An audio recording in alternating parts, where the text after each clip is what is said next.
සල්ලි වලින් කරන්න පුළුවන් දෙයකට කියලා තියෙන්නේ ද්‍රව්‍ය මෙලදී ගන්න එක විතරයි. එහෙමනේ. සල්ලි වලින් කරන්න පුළුවන් මොකක් හරි මිලදී ගන්න එක විතරයි. මිනිස්සුන්ට පුළුවන් ද කල්යාණ මිත්‍රත්වයේ මිලදී ගන්න පුළුවන්? මිනිස්සුන්ට පුළුවන් ද සෙනෙහස කියන එක සල්ලි වලට ගන්න පුළුවන්?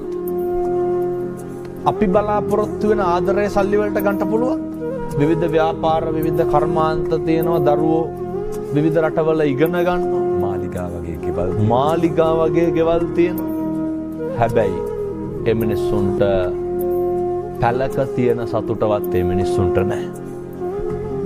ඒ මිනිස්සුන්ගේ ජීවිතවල කඳුළු කතාවක් තියෙනවා.